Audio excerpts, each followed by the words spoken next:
It's the Brian Lehrer Show on WNYC, live from the Green Space, WNYC's ground floor theater, where we have a great 2 hours lined up for you today. First, though, thanks to Ilya Meritz, Matt Katz, and Bridget Bergen for filling in while I was out sick the last few shows. Great job to all of you. And thanks to the many listeners who got in touch with the show to express concern. Thank you so much for your get well wishes.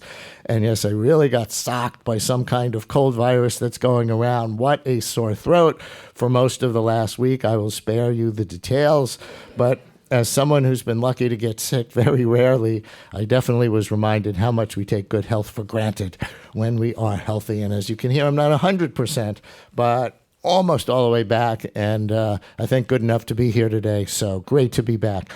We are awaiting an announcement by House Speaker Nancy Pelosi of the names of the House Democrats who will serve as impeachment managers in the trial of Donald Trump when it begins in the Senate. We will bring you that live as soon as Speaker Pelosi starts. It is scheduled for right now, 10 o'clock.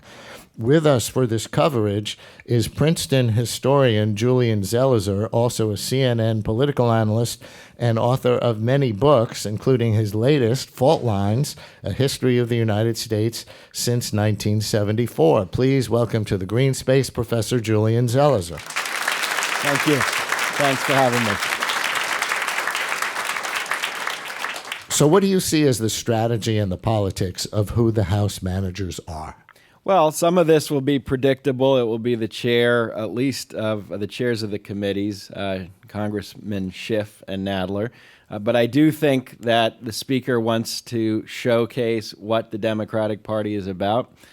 She does not want to replicate what the House managers did in 1998, which was 13 white men. And I think you'll see a contrast. And finally, I don't know if she's going to pick one of the attack dogs, so to speak. Some of the members who are a little more aggressive or invested in the impeachment process, the impeachment hawks. And that's one of the things I want to see. Why would she? Why wouldn't she pick the attack dogs? Well, the attack dogs will be as aggressive as the Republicans. And if she wants to try to create a contrast with the Senate Republicans and how they've handled this, she might kind of draw a list of characters who don't fit the more partisan mold. On the other hand, she understands this is a partisan arena, and she might want someone like a Congressman Raskin to be at the forefront and to handle this with hammer and tongs. And probably the Republicans, when they announce their defenders or defense managers, you could tell me what it's actually called, will pick their attack dogs, the Jim Jordans and people like that, right? I'm sure the president has already made that clear, that he would like someone like Congressman Jordan at the forefront. And that is less of a question for Republicans. That is how they have handled this from the start. This is about attack the investigation, attack the investigators. So it'd be shocking, frankly, if Jordan wasn't front and center. In fact, when we talk later in the show with Corinne Jean-Pierre from MoveOn.org about the Democrats' debate last night, one of the things that I know we'll talk about is how the Democrats did not come with their kill claws on toward each other last night.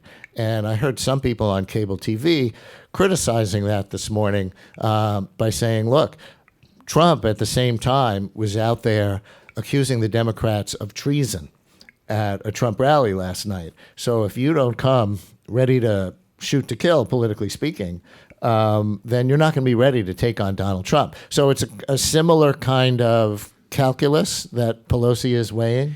A little bit. I mean, the debate's a little different. The debate, the Democrats are both taking on each other, but also showcasing what the party was about. I was imagining a split screen last night. On the one hand, you could have had Trump doing his Trumpian rally, and on the other hand, you could have had a real policy debate that took place last night. And that's kind of a contrast in terms of what the parties are about.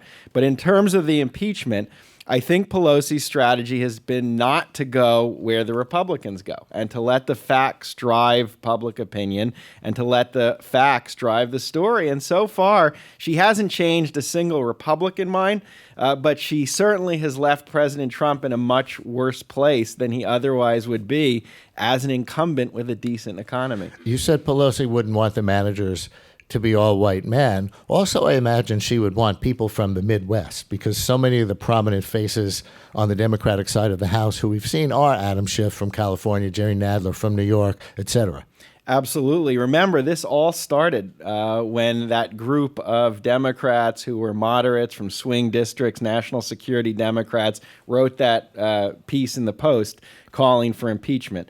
And she wants to continue with that message. This isn't about the progressive Democrats. This is about the Democratic Party holding the president accountable. So from the Midwest, and I should add the South. And could she target even more than that, like someone respected from Maine, say, to try to tilt Maine voters toward pressuring Susan Collins to vote for witnesses in this, which is Collins' re-election year? People like that? I wouldn't put anything past Speaker Pelosi. She's one of the shrewdest people on Capitol Hill, and she does think about vote counts. That's the number one thing she always calculates. Does she have the votes? And that could be part of what she's thinking, although I don't think she has much hope that the Republicans are going to swing her way. I think this is about making a case to the public, even if the president remains in office. Right, making a case to the public, but then why? Because the public could, presumably, if things are bad enough, pressure the Republicans in the Senate, right? In the swing states where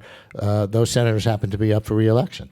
Theoretically, yes. We haven't seen that happen yet. You have this gang of four that seems to be, at least according to reports, wavering a little bit on the rules.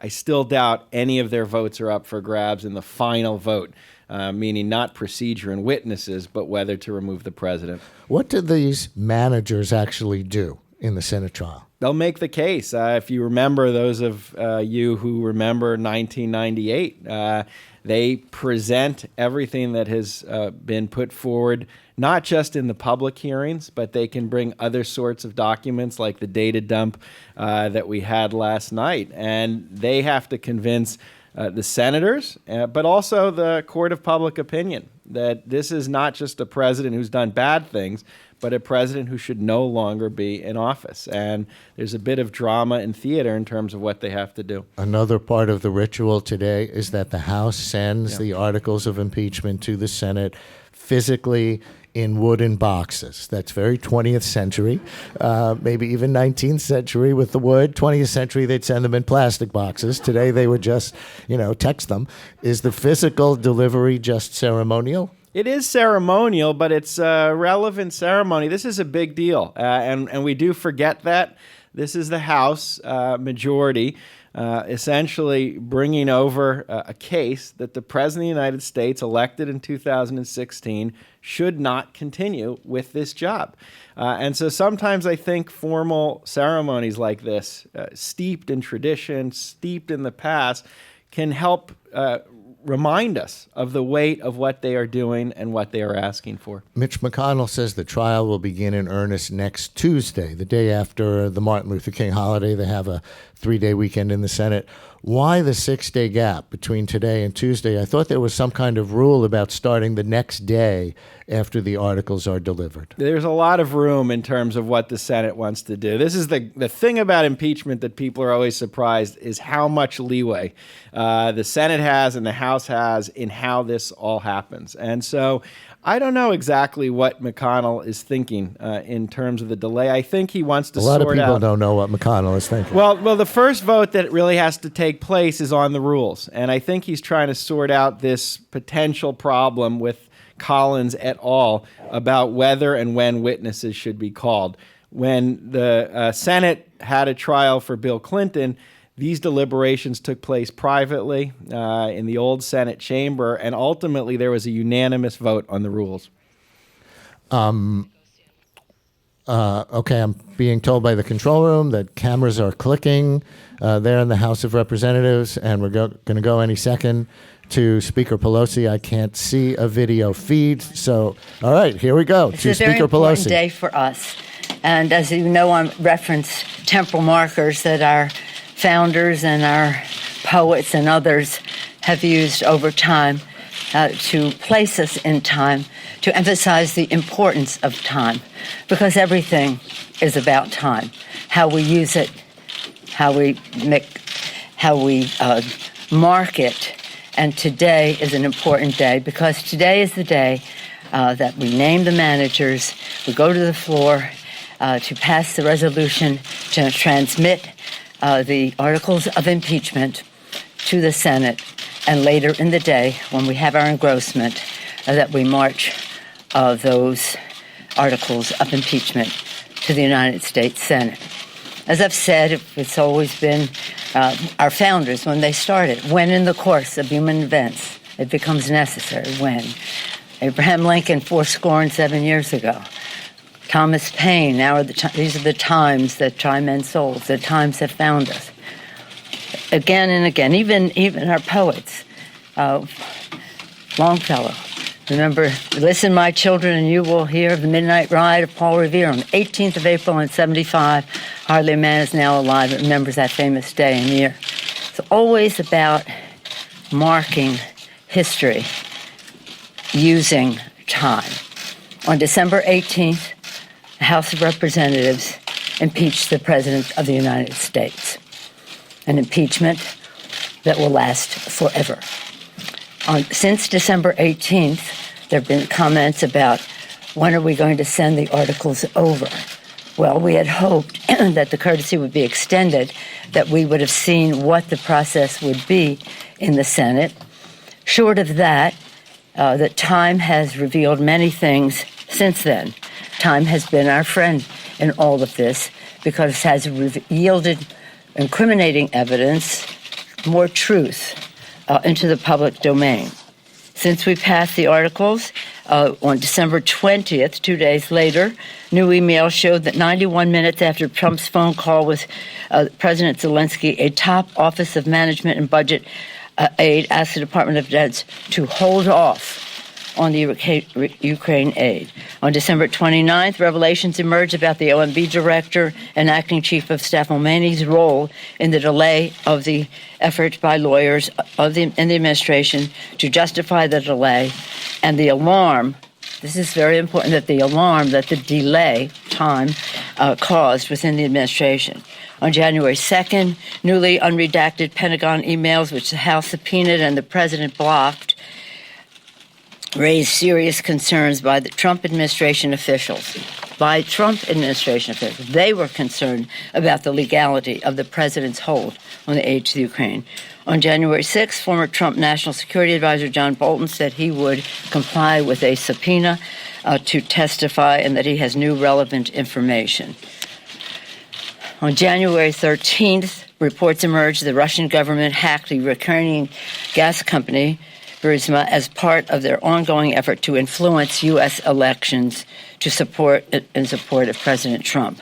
And just yesterday, the House committee, two of our chairmen here, Chairman Nadler of Judiciary, Chairman Schiff of Intelligence, Chairman Eliot Engel of Foreign Affairs, and Chairwoman Maloney of Government Reform, they released new evidence pursuant to a House subpoena. Lev Parnas, you know who that is, an associate of Rudy Giuliani, that further proves the president was the central player in the scheme to pressure Ukraine for his own benefit in the 2020 election. This is about the Constitution of the United States, and it's important for the president to know, and Putin to know, the American voters in America should decide who our president is, not Vladimir Putin in Russia. So today I'm very proud to present the managers who will bring the case, which we have great confidence in terms of impeaching the president and his removal. But this further evidence insists that, and we wouldn't be in this situation had we not waited, insist that there be witnesses and that we see documentation. And now you see some of that change happening on the Senate side. I hope it does, for the good of our country and to honor our Constitution. So today, on the floor, we'll pass a resolution naming the managers, as I mentioned, appropriating the funds for the trial, and transmitting the articles of impeachment of the President of the United States for trying to influence a foreign government for his own personal and political benefit. Chair Adam Schiff of California, our lead manager. Chairman Schiff is, as you know, chair of the Permanent Select Committee on Intelligence, is serving his 10th term in Congress. Excuse me. Before Congress, Mr. Schiff was a California state senator and served as a federal prosecutor in the U.S. Attorney's Office in Los Angeles for 6 years, most notably prosecuting the first federal FBI agent ever to be indicted for espionage. Chairman Jerry Nadler, chair of the House Judiciary Committee, is serving his 15th term in Congress. Mr. Nadler served as the top Democrat on the Judiciary Subcommittee on Constitution, Civil Rights, and Civil Liberties for 13 years. Before Congress, Mr. Nadler served in the New York State Assembly for 16 years. Wow. Chair Zoe Lofgren, chair of the House Committee on House Administration, which has jurisdiction over federal elections, is a senior member of the House Judiciary Committee. Ms. Lofgren is serving her 13th term in Congress. This is Chairwoman Lofgren's third impeachment. As a Judiciary Committee staffer in the Nixon impeachment, as a member of the Judiciary Committee on the Clinton impeachment, and now as a manager in this impeachment of President Trump. Chair Hakeem Jeffries of New York. Chairman Hakeem Jeffries is the chair of the House Democratic Caucus and is currently serving his fourth term in Congress. He's a member of the House Judiciary Committee. Before being in Congress, he served in the Assembly of New York for 6 years, an accomplished litigator in private practice before running for elective office. Mr. Jeffries clerked for the Honorable Howard Baer, Jr. of New York District Court for the Southern District of New York. Congresswoman Val Demings of Florida. Congresswoman Val Demings is a member of both the House Permanent Select Committee on Intelligence and the House Judiciary Committee. Ms. Demings serving her second term in Congress. Before Congress, Ms. Demings served as the Orlando Police Department for 27 years, part of that time as the first woman police chief in Orlando. Congressman Jason Crow of Colorado is a member of the House Armed Services Committee. Mr. Crow served our country, bravely as an Army Ranger in Iraq and Afghanistan. Before running for Congress, Mr. Crow was a respected litigator in private practice in Colorado. Congresswoman Sylvia Garcia of Texas. Congresswoman Sylvia Garcia is a member of the House Judiciary Committee. Before Congress, Ms. Garcia served in Texas State Senate previously. She was the director and presiding judge of the Houston Municipal System and was elected city controller. Ms. Garcia was later elected the first Hispanic and first woman to be elected in her own right to the Harris County Commissioner's Court. As you can see from these descriptions, the emphasis is on litigators. The emphasis is on comfort level in the courtroom. The emphasis is making the strongest possible case to protect and defend our Constitution, to seek the truth for the American people. I'm very proud and honored that these 7 members, distinguished members, have accepted this serious responsibility. Again, to protect and defend for the people, defending our democracy. When we leave here, a little bit later, at noon, we'll go to the floor and pass a resolution naming the managers officially.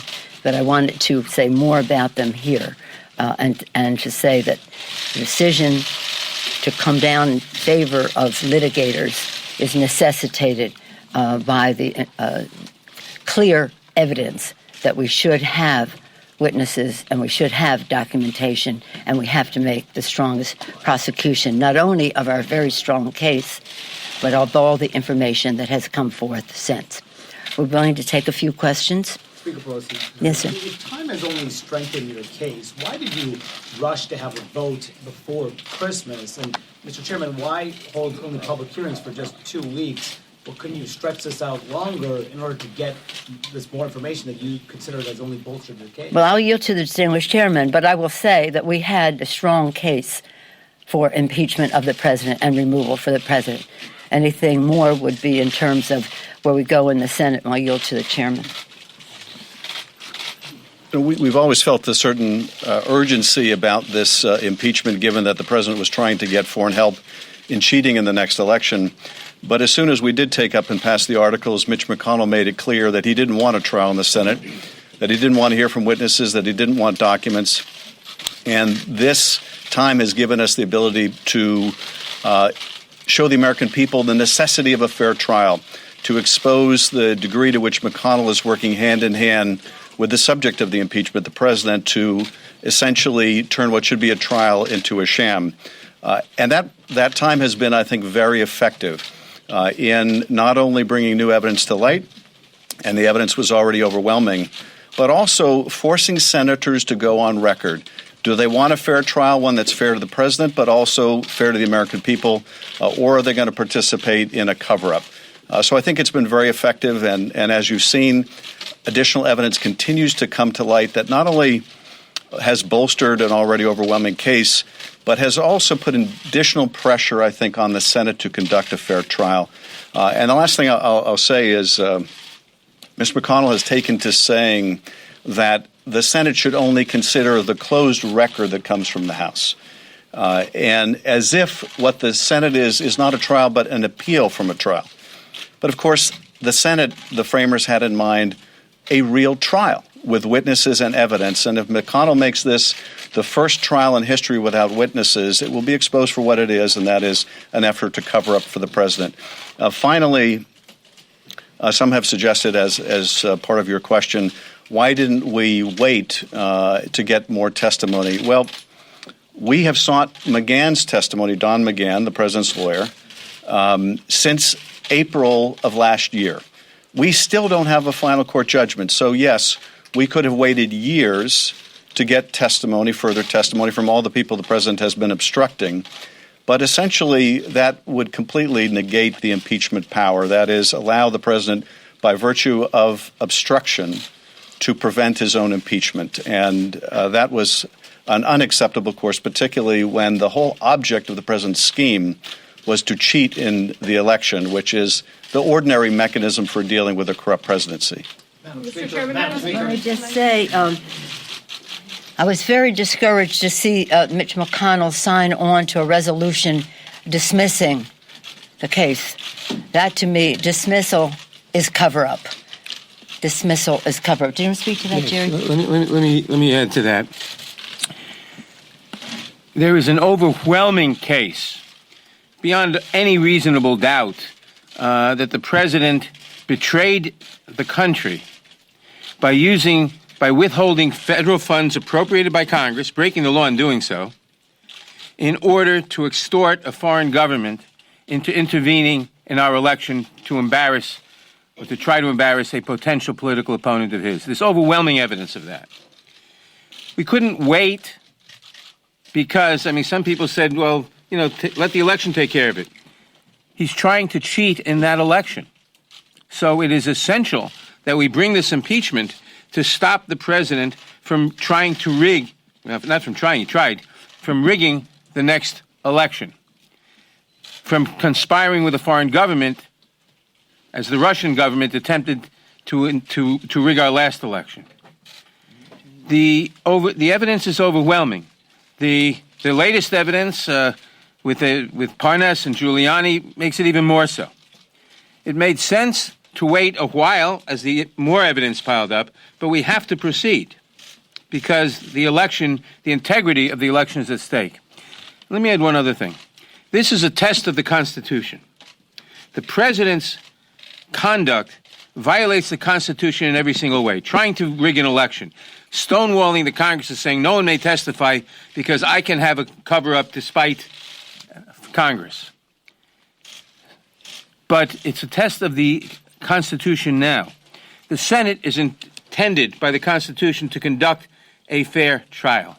The American people know that in a trial you permit witnesses. You present the evidence. If the Senate doesn't permit the introduction of all relevant witnesses and of all documents that the House wants to introduce, because the House is the prosecutor here, then the Senate is engaging in an unconstitutional and disgusting cover-up. So the question is, does the Senate is on trial as well as the President. Does the Senate conduct a trial according to the Constitution to vindicate the Republic? Or does the Senate participate in the President's crimes by covering them up? Thank you. Madam Speaker. Thank you so much. You talked about the push to try to have witnesses, try to have documents in the trial here, and maybe some of the managers would be better taking this question here. But what, based on your understanding of the Senate rules, what do you see as procedural options to try to force the Senate to do something, A, or just make the best case that you can, and then if they don't try to go down that route, say, okay, this is what they've decided to do? Well, I've often quoted, and Mr. Jeffries quotes, Abraham Lincoln, public sentiment is everything. Over 70% of the American people want to see a fair trial. Whatever the outcome, a fair trial with witnesses and documentation. And we haven't seen even the rules. We put our rules out in October for the next couple of months, the next few months that followed for our making the case. We haven't seen what the rules are in the Senate. But we do know that in the time that has transpired since December 18th, the American people have come down in favor of a fair trial, which they always wanted, but meaning that it would entail having witnesses as well as documents. Anyone else want to speak to that? My colleagues? Mr. Jeffrey? Well, the evidence is overwhelming that Donald Trump corruptly abused his power by pressuring a foreign government to target an American citizen for political and personal gain by withholding $391 million in military aid to Ukraine without justification. There is a mountain of evidence in that regard. In America, no one is above the law. That is why the House proceeded with great leadership from Speaker Pelosi, Chairman Schiff, and Chairman Nadler to hold this president accountable. The Constitution required it. Our democracy required it. Given the evidence that has been built to date, the American people deserve a fair trial.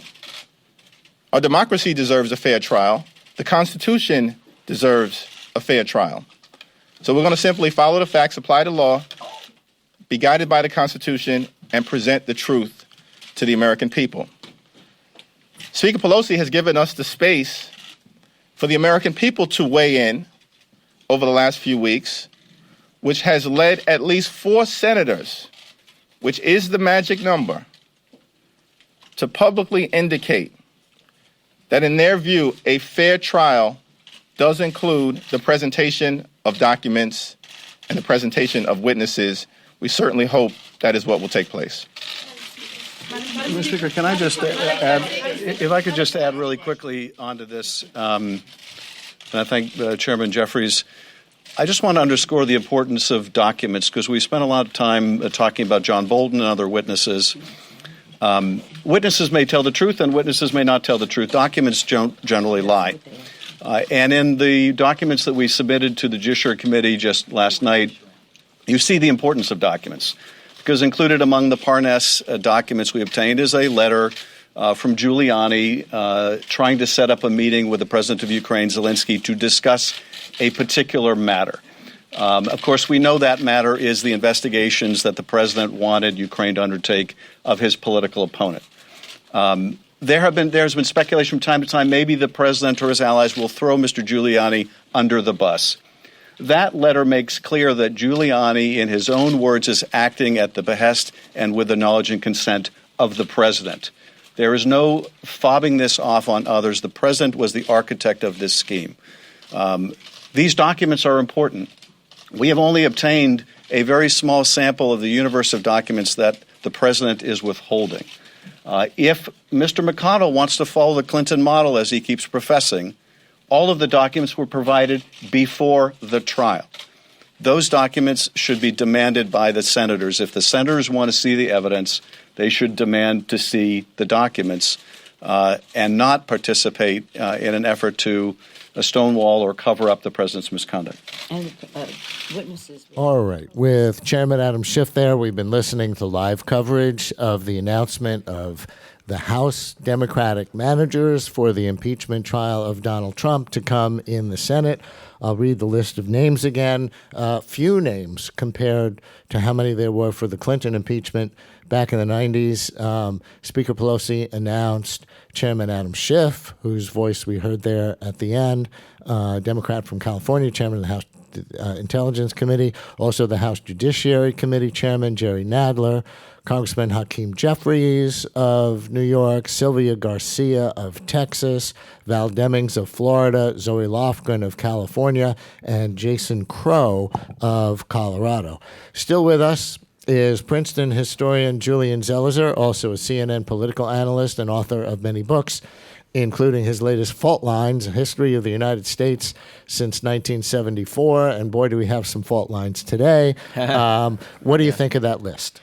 Well, it's an interesting list. The biggest surprise is Congressman Crow, who's new. He's from Colorado. He's from a classic swing district, and he is the kind of person we spoke about a little earlier, who represents the non-progressive wing of the party to show this is about a united party.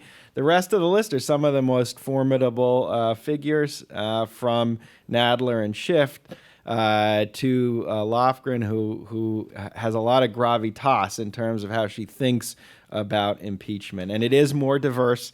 Pelosi delivered. This is a Democratic Party that looks very different than the Republican Party. And about Congressman Crow from Colorado. Colorado is a state that has a swing state. It's a swing state, and it's got a Republican up for re-election this year, Cory Gardner. He has so far not shown a willingness to vote for witnesses or otherwise side with the Democrats, but the politics of his state could change as more comes to light, like the evidence that Chairman Schiff was talking about at the end there that I want to ask you about, these new documents from Lev Parnas.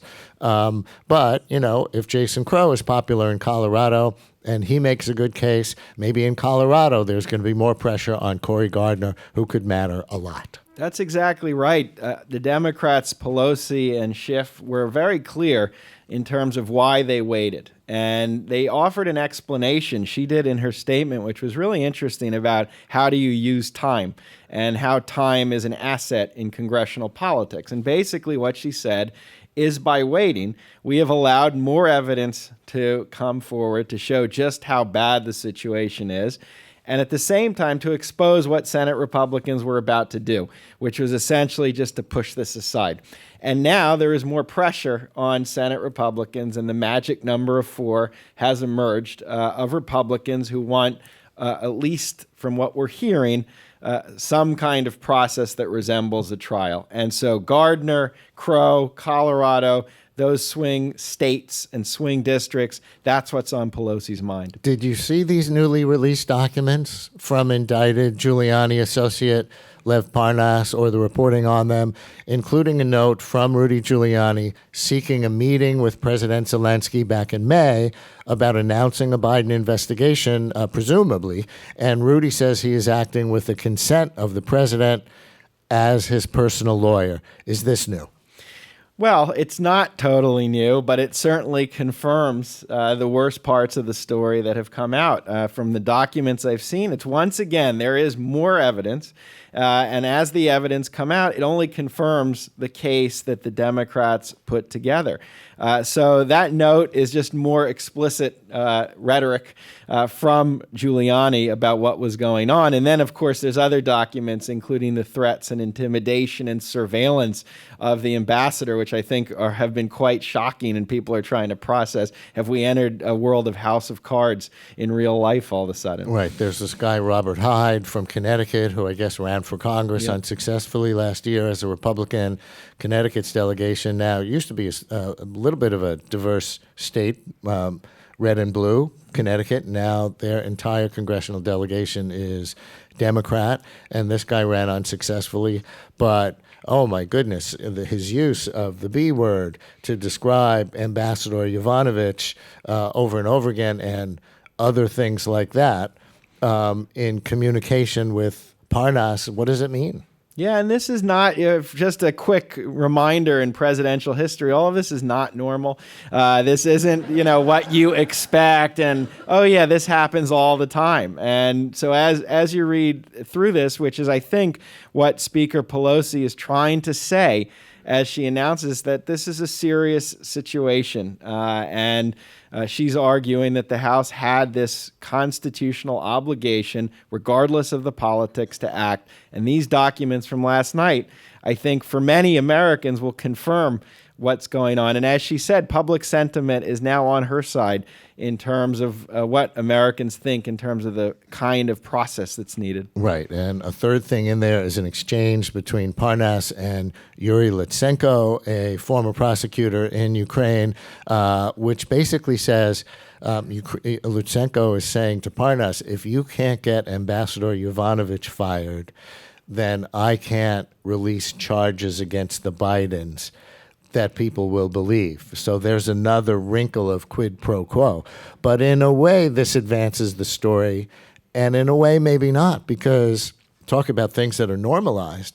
Trump himself, in the phone call in July, asked Zelensky to investigate Biden, and when the scandal broke in September, Trump asked him again, remember, out loud to the TV cameras at the White House. So this isn't the claim that, Trump has gotten the most Republicans to side with him on, that yes, I do, and I did it, and I do want Zelensky to investigate Biden, and there's nothing wrong with that. Or I should say, Trump has gotten the Republicans, by and large, to side with him, on saying, yeah, okay, he did it. There was nothing wrong with that. So in a way, this doesn't advance the story. That's exactly right. There's two different storylines. One is the broader story about what happened and how does that affect national public opinion. That has not gone well for the president. Again, it's not normal to have such a large percentage of the country, between 45 and 51%, thinking the president should be impeached and removed. On the other hand, it doesn't necessarily change Republican opinion. I think you're exactly right. Again and again, each time there's an alleged turning point, each time there's new evidence, the Republicans end up standing firm. We have a little movement in the Senate potentially on allowing witnesses, but it's not clear to me, even with what we just discussed coming out of last night's documents, that Republicans all of a sudden are scrambling and thinking, do we need to remove the president? Odds are they will not.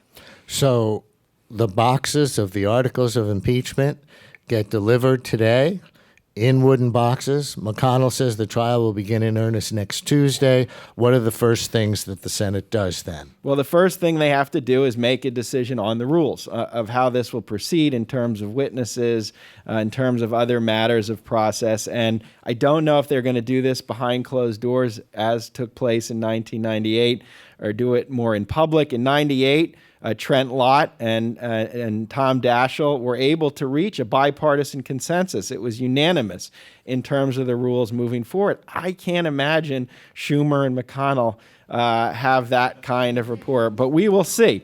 So that will be the first step, and then the process will begin. Justice Roberts might be in one of the hardest positions in terms of how much he says or what he does, but we will start hearing from the managers. Likely we will not hear witnesses right away. If we hear at all from witnesses, it will likely be after the managers speak, and it will likely be videotaped rather than live. Before we end, I wonder if you would do me a favor, though.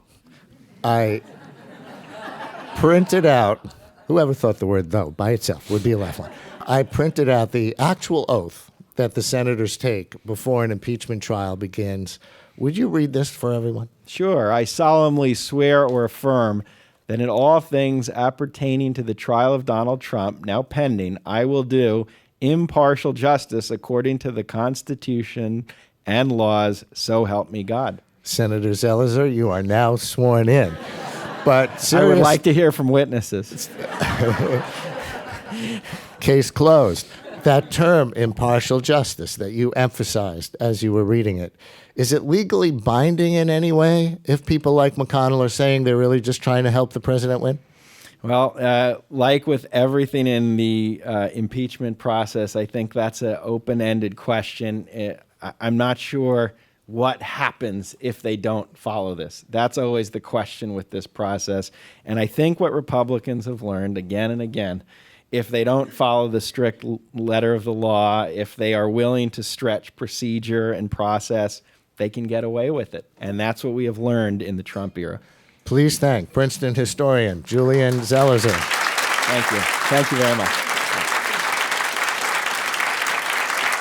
Thank you so much. Brian Lehrer on WNYC. Corinne Jean-Pierre from Move On next to talk about the Democrats' debate. Now you don't have to wait until the weekend to enjoy music from the American Songbook on 93.9 FM. You can find the music anytime, online. Hi, I'm Paul Cavalcante, inviting you to join the party night and day at New Standards, a station devoted to everything from Lady Day to Lady Gaga. In olden days, a glimpse. Great songs for every generation at newstandards.org. WNYC supporters include Neon, presenting Parasite, a dark comedy thriller about a resourceful family breaking all the rules to get ahead. Academy Awards eligible, now playing. Kripalu Center for Yoga and Health, a retreat center in the Berkshires of Western Massachusetts that offers tools for mind-body wellness. Information at kripalu.org. Leadership support for WNYC comes from the Jerome L. Green Foundation, a proud supporter of New York City's major cultural institutions, providing scholarships in the arts, education, and medicine. Now you can tune into WNYC without the tuning. All you need is your voice and a smart speaker. Just say, play WNYC, and you'll hear your favorite radio shows. Learn how at wnyc.org/smartspeaker.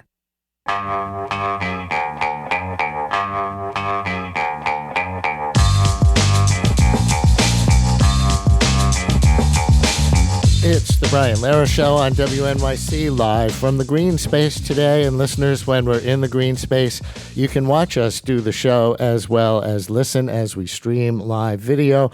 Go to thegreenspace.org. That's green with an E, thegreenspace.org. Or you can go to the WNYC Facebook page. Now we're going to talk about the Democrats' debate last night. We'll play a few clips and talk about it with Corinne Jean-Pierre, Chief Public Affairs Officer for the progressive group MoveOn.org. She also teaches at the Columbia University School of International and Public Affairs, is an NBC News and MSNBC political analyst, has worked on many campaigns, including as Deputy Battleground States Director for President Obama in 2012, and she was here a few months ago for her new book, Moving Forward, a story of hope, hard work, and the promise of America.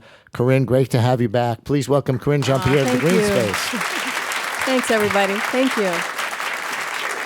So I saw you on Morning Joe today where a lot of the other people were talking about how the Democrats in the debate last night didn't seem to have their knives out enough against each other, because if they're going to go up against Donald Trump, and, you know, there were all these analogies being used, like bringing a knife to a gunfight, and a reference to the fact that Trump at a rally last night was calling the Democrats traitors, literally accusing them of treason, while these Democrats are just discussing policy differences on trade deals and things like that with each other, that somehow they're not going to be prepared at the end of the day to go against Donald Trump. I personally don't buy it, but I'm curious if you do. I actually disagree as well. I don't buy it. I do think that it's important to have that contrast, to make that contrast if you're a candidate for president against Donald Trump, because when you do look at polling, that is one of the things that the Democratic base wants to see. Can you beat Donald Trump? But I'm not of the mind that that they're not going to be ready to beat Donald Trump, and that they're not coming with knives, or however that statement goes. And the reason why is because this is a Democratic primary, and I think what we're seeing is that the base does not want to see them going after each other. They want them to make the case and move this country forward. I think there is this understanding that another 4 years of Donald Trump is incredibly dangerous. And if you look at what we've seen the last 3 years with the energy and how the electoral process has gone for Democrats, I think people are there. I think people are ready. Now, whoever's the nominee still has to do the work, still has to inspire people, still has to make the case, because we have to get people who don't normally come out to vote. I mean, there is a coalition that they need to build. But I do think that we are in a different moment of time. This is not like 4 years ago or 8 years ago or what have you. This is a very, very different moment where people are paying attention, and they're very, very aware of the existential threat that we have. On electability, such a big concern. A very big discussion. The progressive camp argument has been that a progressive candidate has a better chance of winning because they'll motivate the turnout among young voters and women and voters of color who Hillary Clinton failed to motivate enough. I think you've made this argument as representative of Move On. The moderate camp argument is that the big shift in 2018 that gave the Democrats the House was mostly because moderate suburban women voted for moderate Democrats like Max Rose and Mikey Sherrill and Jason Crow, who got named to the House Managers Impeachment Committee now. So it seems to me like a math question. Mm-hmm. And you were a swing state strategist for Obama. So one would need to make a case that there are more of those base voters than there are of the suburban women voters, or vice versa, and back it up with numbers. It's so interesting because if you look at what Donald Trump is doing, he is going to make this a base election. He's going to make it about turning out the base. From his side. From his side. His base is energized, and they're ready to come out, that 35% and 38% if you're being generous, looking whichever polling that you're looking at. And so that he's not persuading anybody. He's not reaching to the other side. He's not doing any of that. And knowing that his base is energized, what do Democrats have to do? Democrats have to energize and excite their base. They are going to need a movement, period. We cannot look at November and think that we're just going to be able to easily do it. How do you do that? You bring out your base voters. Now, you have to build a coalition. That is not like that. That is part of the math as you laid out. Like, we have to get, like I said, people who don't normally go out and vote. You got to get some of those suburban voters. You have to get people out to vote, including young people, including people of color, including making sure the black women in the Democratic Party are still engaged and are still willing to come out like they have in the last couple of cycles. So it is not an easy task. I don't think it's one or the other. You have to be able to do it all. And the hard part, as I was mentioning before, is that movement, is that exciting the base, because Democrats do want to fall in love. That is still very much part of it. I guess the other side's argument, Rick Wilson, former Republican strategist. I know Rick well, yep. Very anti-Trump. Yep. You've probably run into him at MSNBC. Oh, yeah, we do panels all the time. He has a book out. I'm That's sure right. you so probably... he was here for his book this week. You probably talked to him this week. And he said the base, all those demographic categories in the base who you described, are so motivated to defeat Trump. The difference on ideological purity among the candidates doesn't matter much to the base progressive turnout, because they just want to go out there and, oh my God, save our country, get rid of Donald Trump. But too many suburban women, he argued, will be allergic to Bernie Sanders in particular to make him the best nominee. I mean, I disagree with Rick 110%. Look, we have to get, there's also that young voters that we have to get out.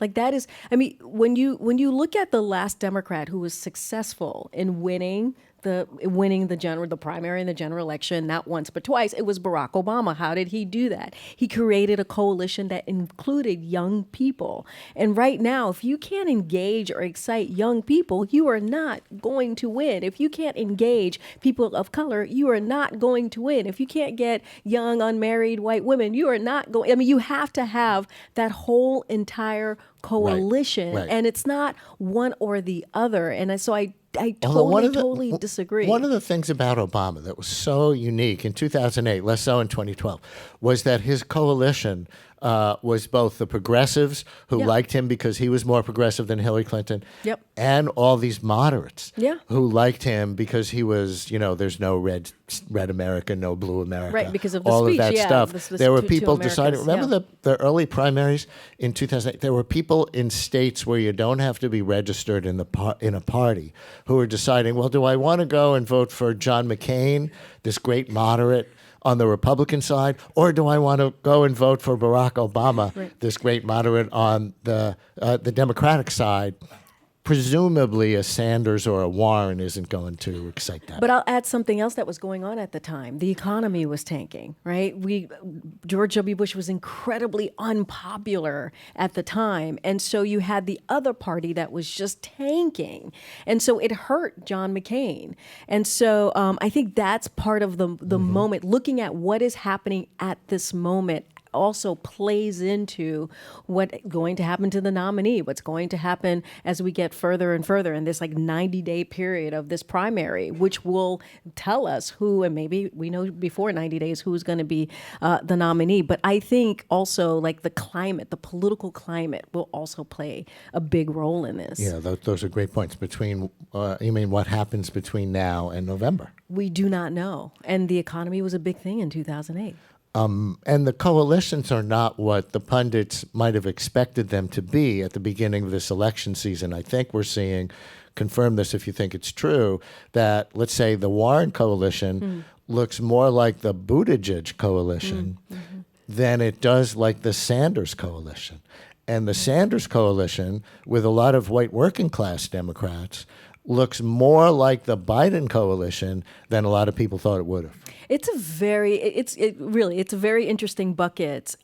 First of all, when you think about Sanders, he has such loyalists. He has people who will never budge and never move and never leave him, because we have to remember he ran in 2016 and created kind of that revolution in his own within his own movement. And you're right, the coalitions look very, very different from each other. And I think one of the things that we cannot forget is how diverse those coalitions are. Biden has a very diverse coalition. While it's older, he has a diverse coalition. And then comes Bernie, and then comes Warren. And so all of that is going to be a factor. I think that's why Iowa and New Hampshire, I believe, will still be very important as we talk about momentum, as we talk about how it looks like this primary in the very early states when we leave those two states going into Nevada and going to South Carolina. And so it will matter how all of these four do in those early two states. You're from Queens like me, so I'm from you Queens, say Queens Village. So you say Nevada, like I do. I know. But when you go back on MSNBC, you have to say Nevada. Otherwise, I know. And people get on me all the time. I'm like, look, this is how we say it in Queens. I want to play the Sanders clip and the Warren clip from last night. That's getting a lot of media attention after the debate, because the policy differences, by and large, over the night were relatively thin, although I thought they were meaningful enough on trade, which I hope we can get to, too. But this issue of whether or not Senator Sanders told Senator Warren in 2018 that he thought a woman could not be elected President of the United States. He was asked this in the debate. Here's his 1-minute response. Anybody knows me, knows that it's incomprehensible that I would think that a woman could not be president of the United States. Go to YouTube today. There's some video of me 30 years ago talking about how a woman could become president of the United States. In 2015, I deferred, in fact, to Senator Warren. There was a movement to draft Senator Warren to run for president. And you know what? I stayed back. Senator Warren decided not to run, and I did run afterwards. Hillary Clinton won the popular vote by 3 million votes. How could anybody in a million years not believe that a woman could become president of the United States? And let me be very clear. If any of the women on this stage or any of the men on this stage win the nomination, I hope that's not the case. I hope it's me. But if they do, I will do everything in my power to make sure that they are elected in order to defeat the most dangerous president in the history of our country. To which Elizabeth Warren replied, Bernie is my friend, and I am not here to try to fight with Bernie. But look, this question about whether or not a woman can be president has been raised, and it's time for us to attack it head on. And I think the best way to talk about who can win is by looking at people's winning record. So, can a woman beat Donald Trump? Look at the men on this stage. Collectively, they have lost 10 elections. The only people on this stage who have won every single election that they've been in are the women, Amy and me. Amy like that. Right. So, well, I mean, what does it come down to? It's he says he didn't say it. She says he did say it. I thought the debate moderators dropped the ball to follow up and not ask, well, show me some evidence or something of either of them. But how do you think people should decide? Well, it's wild. I mean, you have two good friends calling each other liars, essentially, in a very public way. Look, my theory is this. On last Friday, Des Moines Register polling dropped.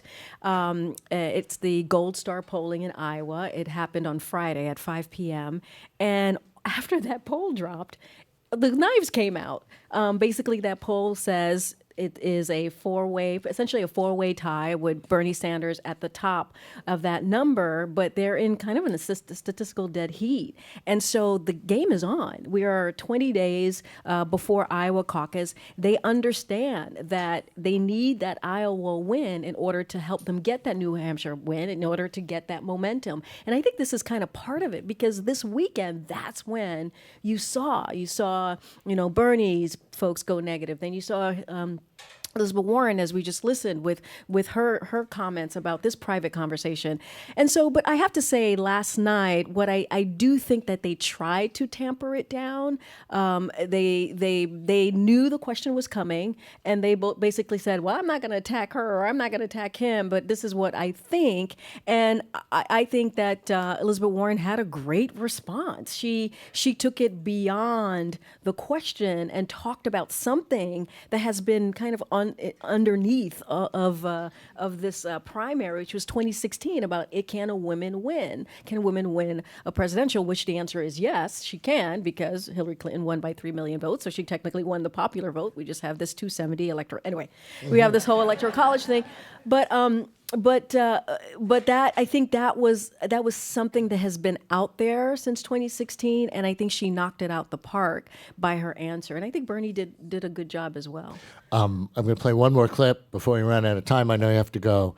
And this is Senator Klobuchar, and it was on maybe the most interesting policy disagreement last night, which was basically between Senator Sanders and everyone else. He does not support and will not vote in the Senate for the USMCA, the new NAFTA, if you will, and that's a split between him and Warren, which is interesting since they both come from, quote unquote, that labor wing. But here's a clip of Senator Amy Klobuchar also saying why she will vote for the USMCA, and I think she plays her Midwest card here too, very forthrightly. I want to hit reality here. I serve on the Agriculture Committee. And I will never forget going to Crawfordsville here in Iowa, and thank you for bringing up Iowa, Brianne, since that is where we are. And I went to this plant, and there was one worker left in that plant. That plant had been shut down because of Donald Trump's trade policies and because of what he had done to those workers with giving secret waivers to oil companies and ruining the renewable fuel standard. That worker brought out a coat rack of uniforms, and he said, "These are my friends. They don't work here anymore." And their names were embroidered on those uniforms: Derek, Mark, Salvador. And that guy started to cry. These are real people hurt by Donald Trump's trade war. So what we should do, and I support the USMCA, I am glad that these improvements were made that are supported by people like Richard Trumka and Sherrod Brown on labor and environment and on pharma, the sweetheart deal, because I think we need a big trading bloc with North America to take on China. And the way you are stronger with China is with your allies. So, Corinne, does Move On have a position on the USMCA? Well, we don't support the UMCA, the new NAFTA. So we've been pretty vocal. We're basically where Bernie is on this. But looking at, you think about the 6 candidates. Just putting on my strategist hat for a second. You look at the 6 candidates on stage. And we have to remember they were in Iowa. The Iowa caucus is about in 20 days. They all have their own internal polling that shows what works with the caucus goers in that state. And so I think that's what was happening. I think they're playing to what the base wants, what they believe the caucus goers, like I said, want. And I think when it comes to Bernie Sanders, he's very much it's his ideology. That's what is very strong for him. That's what he's able to call, the political revolution. It's interesting because you had said that this is kind of a break between Elizabeth Warren and Bernie, but I think there's other breaks too. I think in Medicare for All, you're clearly seeing Warren going. She's moving away from that. I think she's kind of more of like the unifier, right? Trying to be more of a unifier. And I think Bernie is very much where he has been all of his political career, which is a political revolution, big changes. And I think that's kind of what you see on that particular question on trade that we saw last night play out. Please thank Corinne Jean-Pierre, Chief Public Affairs Officer for MoveOn.org and author of the book, Moving Forward, A Story of Hope, Hard Work, and the Promise of America. We hope you'll come back. Thank you. I hope you have me back. This is WNYC FM HD and AM New York, WNJT FM 88.1 Trenton, WNJP 88.5 Sussex, WNJY 89.3 Netcong, and WNJO 90.3 Toms River. We are New York and New Jersey Public Radio. We're live from the Green Space stage. It's time for the latest news with Richard Hake. Hi, Brian. As we heard just earlier this morning, House Speaker Nancy Pelosi announced the prosecutors for the upcoming Senate impeachment trial of President Donald Trump. And they include 2 New Yorkers, Gerald Nadler, who led the House impeachment probe. Here he is speaking earlier this morning. If the Senate doesn't permit the introduction of all relevant witnesses and of all documents that the House wants to introduce, because the House is the prosecutor here, then the Senate is engaging in an unconstitutional and disgusting cover-up. And Hakeem Jeffries, the chair of the House Democratic Caucus. Given the evidence that has been built to date, the American people deserve a fair trial. Our democracy deserves a fair trial. The Constitution deserves a fair trial. The House is set to vote later today to send the articles of impeachment to the Senate. We'll bring you live coverage of that starting at noon. Meanwhile, Senate Majority Leader Mitch McConnell said that the trial will begin on Tuesday.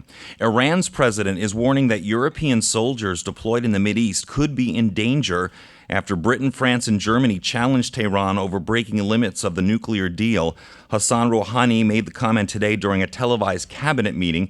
Iran's top diplomat, meanwhile, says protests in the country erupted after people were lied to for days about the Ukrainian plane shoot-down. The Bridgegate scandal went before the U.S. Supreme Court yesterday as 2 one-time aides to former New Jersey Governor Chris Christie seek to have their convictions overturned. WNYC's Matt Katz was in the room and says a surprise guest also attended. It was none other than Chris Christie himself sitting in the front of the visitor section and directly in front of Bridget Kelly. They hadn't seen each other since he fired her 6 years ago. Bill Baroni was on the other side of the room, and he shook his head in disbelief when Christie walked in. The ex-governor did not address the media, but Kelly did. She said she actually ran into her old boss on the Amtrak train on the way to D.C., but she says they did not speak. A decision in the case is expected by early summer. Many New York State residents who were adopted will now be able to obtain a copy of their original birth certificates for the first time. That's because a new state law goes into effect today.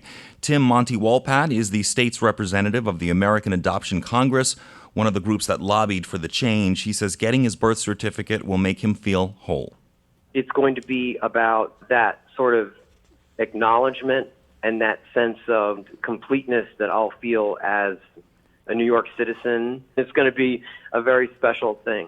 The state health department is fielding requests online and says it may take 4 to 6 weeks to send out the birth certificates. And the New York State Board of Elections may approve a voting machine with a troubled track record. Here's WNYC's Bridget Bergen. The state is testing the Express Vote XL from election software and systems. The machine uses a touchscreen and marks the ballot for the voter. But the machines were used in a Pennsylvania judicial election last year where thousands of votes weren't counted due to mechanical error. Susan Lerner of Common Cause says New York needs a higher standard. To be sure that they are minimally hackable and that the vote will reflect the intent of the voter so that they can be cast and accurately counted is frankly to have hand-marked paper ballot. A spokeswoman says the machines use layers of security and have been approved by the federal government. And finally, they were awarded posthumously. Whitney Houston and the Notorious B.I.G. are among the newest inductees into the Rock and Roll Hall of Fame. They're part of the class of 2020, which also includes the Doobie Brothers, 9 Inch Nails, Depeche Mode, and T-Rex. Biggie has long been considered one of the greatest rappers of all time. Houston won 6 Grammys over her career, including Album of the Year in 1994 for The Bodyguard's original soundtrack.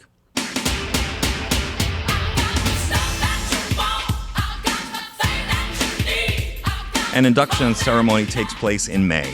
We'll have sunny skies today, highs near 50 degrees, 50% chance of rain tonight, and tomorrow, Thursday, partly sunny, near steady temperatures, but it will get windy. Winds could gust as high as 43 miles per hour. That's the latest from the WNYC Newsroom, live here on the Green Space. I'm Richard Hake. On the next All of It, we're presenting our new series, Keeping It 100, on the centennial of the 19th Amendment, securing a woman's right to vote. All of It will highlight the role of women in maintaining our democracy. First up, we'll look at Virginia's vote on the Equal Rights Amendment, plus how our own upbringing influences the way we parent our kids, whether we realize it or not. We'll speak with the author of a new book called Parents Under the Influence. I'm Allison Stewart. Join me for All of It, weekdays at noon on WNYC. Support for WNYC comes from North Star Fund, a community foundation that supports grassroots organizing in New York City and the Hudson Valley. More information on how to build movements within your community is available at northstarfund.org/give. Cinematters, New York Social Justice Film Festival, running January 16th to 20th, with films and events that focus on activating social change. More info and tickets at cinematters.film. The Outsider Art Fair, celebrating its 28th year, featuring art galleries with work by self-taught artists. January 16th through 19th at the Metropolitan Pavilion in Manhattan. Tickets at outsiderartfair.com. WNYC listeners really listen and respond. They call in, post comments, and support the businesses they learn about on our air. Find out how to become a WNYC corporate sponsor at wnyc.org/sponsor.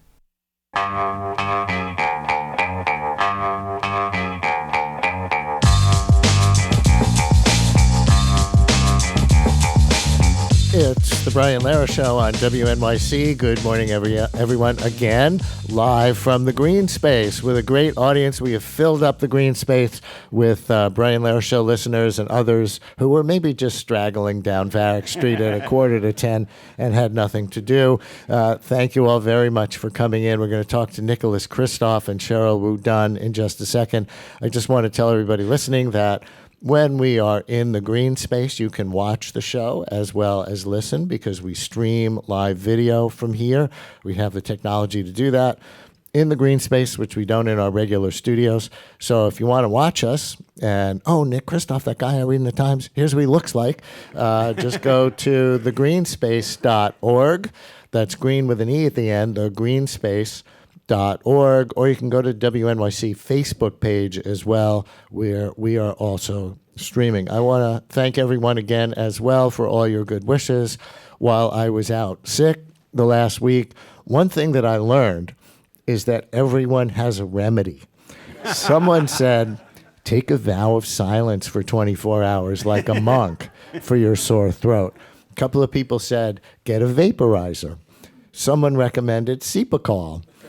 An opera singer said to drink hot water infused with the spice thyme, which I did, and I really hope it helped because it tasted really bad. The surprise for me, at least for symptom relief, and I got this just off a website, Dr. Google, was popsicles. So soothing for a raw throat. And I'm sharing this with everybody, but it reminded me of those old movies or TV shows where a kid has their tonsils out and they're told what smooth foods they can eat. And the kid says, you mean I can have all the ice cream I want? Well, it was like that for me with popsicles this week. Anyway, thanks again for all your positive vibes. And as you can hear, I'm not 100% yet, but good enough, I think, for prime time, or at least 10 o'clock in the morning. And it is great to be back. Income inequality, the forgotten working class, the opioid epidemic. Since the election of Donald Trump, these issues have risen to the fore of the mainstream national debate in a way like never before. And yet so often the numbers and policy solutions that politicians offer and the news stories we read about them in feel disconnected from the American people who are struggling the most. Well, journalist Nicholas Kristof grew up in Yamhill, am I saying it right? You're saying it exactly right. Yamhill, Oregon, population about 1,000. And while he was away, those who were his classmates when he was a kid fell victim to job loss and drug addiction and poverty in astonishing numbers. A quarter of his classmates died prematurely. He says his hometown is actually a microcosm of America's working class dysfunction, which is why it's the subject of his new book, co-written with journalist Cheryl Wu Dunn, who also happens to be his wife.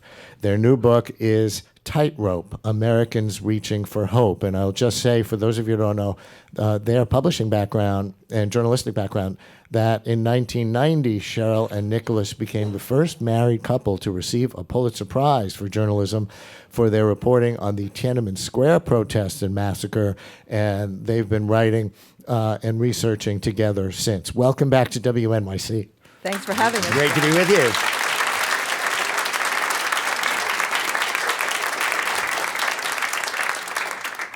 Yamhill, Oregon. Did they used to grow sweet potatoes there? No, it's named after a Native American tribe, the Yamhill Indians, which was in turn a corruption of some different name that they called themselves. So nothing to do with yams or hills, although it is a pretty hilly area. And did I gather that you grew up on a sheep farm? Sheep and cherries, plus we have timber. The local economy was dependent on agriculture, timber, and light manufacturing. Biggest employer in the area was a glove factory.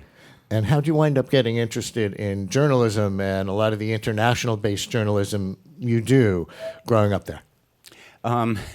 Well, when I turned 16 and got my driver's license, I got a job with the local county newspaper in McMinnville, Oregon, writing about farming issues in the area. And I just loved it. I couldn't believe that they were paying me to go and interview people and take pictures. And when you're 16, it also turned out to be that the best way to impress 16-year-old girls was to write articles about issues that they cared about. Really? Actually, may I interject? Really? That's the way you impress 16-year-old girls?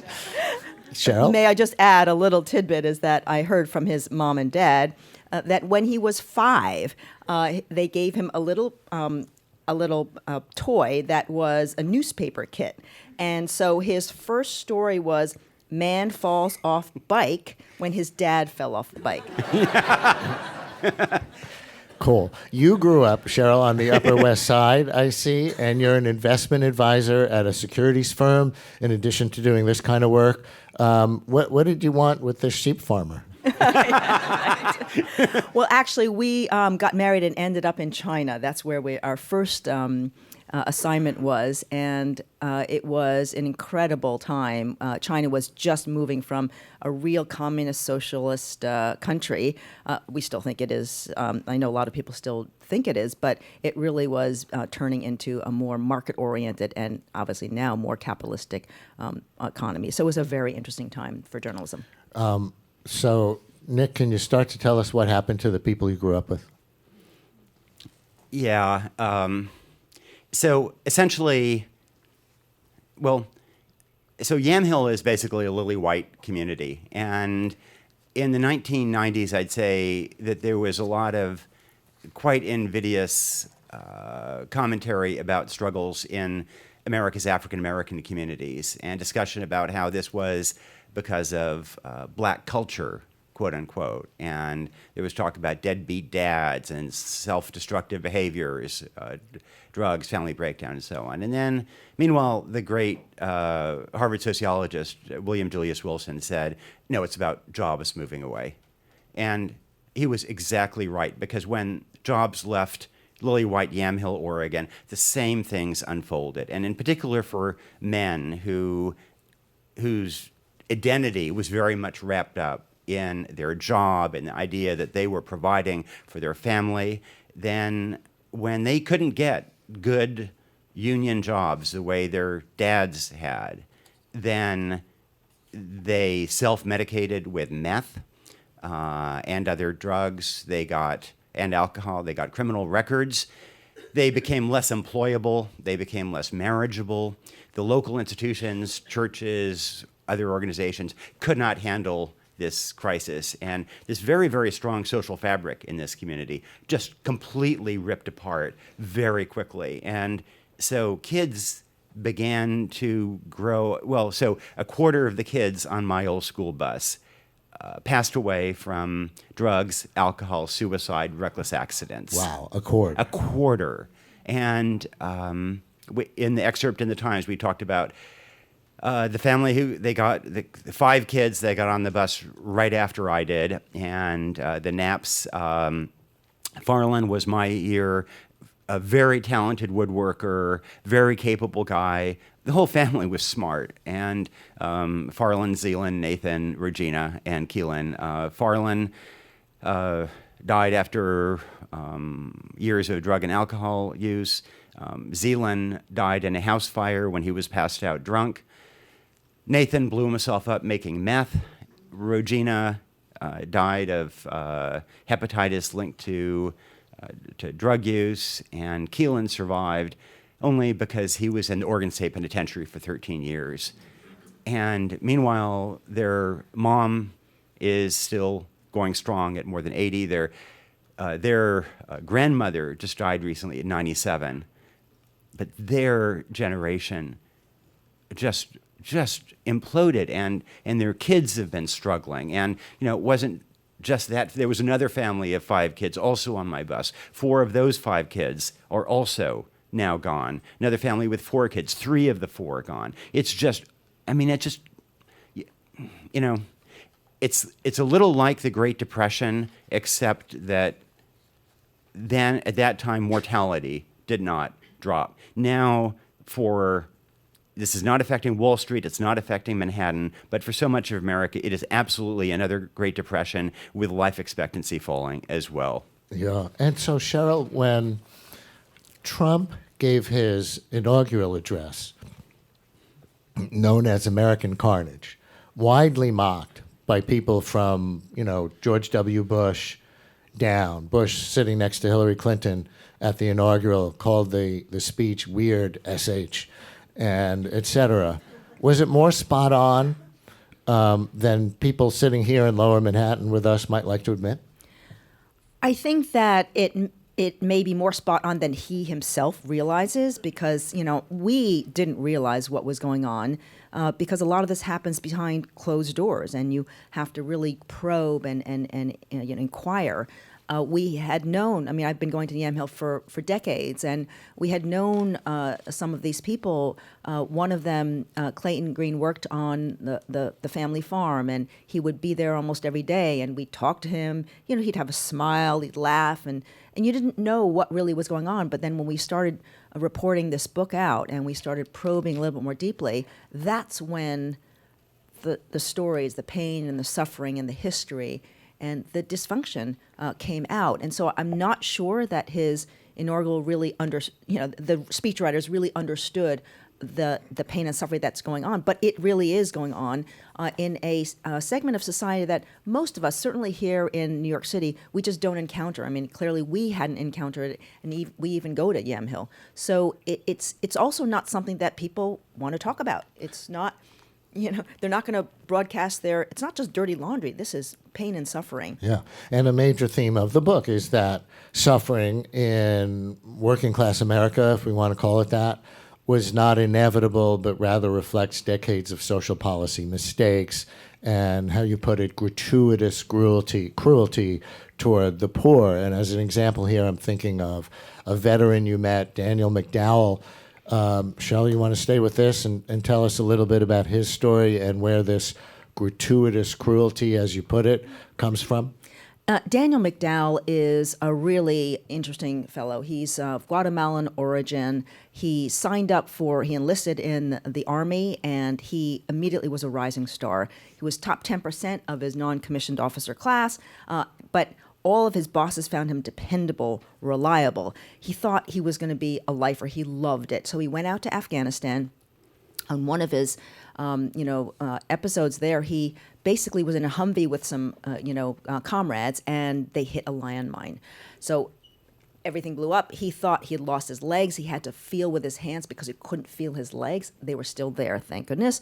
Then, he received a Purple Heart, but then he was back for treatment, and the doctors gave him some pain medicine.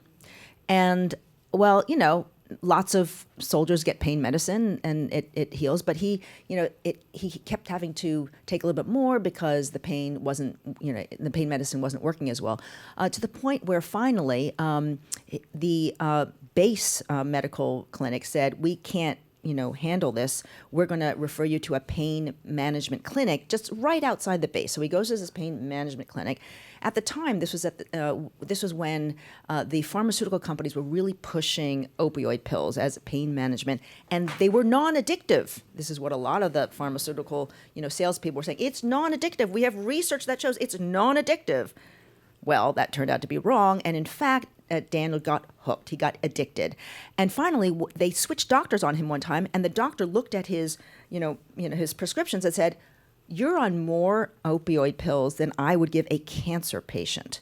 So he immediately cut it in half. Well, here's Daniel, who's addicted to opioids.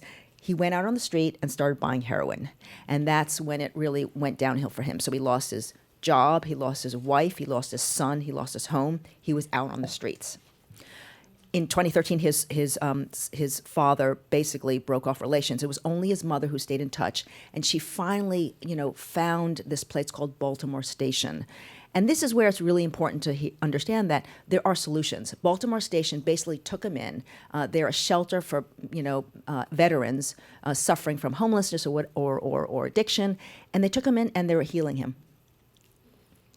They're actually, they're giving him treatment for the drug addictions, and they really are he's really beginning to turn around, which is great. So there's at least that. But Nick, in one of the chapters, you compare what happened when auto workers were laid off in both Detroit and Windsor, Ontario in Canada, which is really near Detroit, at least near Michigan. The recession had hit both areas hard, but there was a different outcome.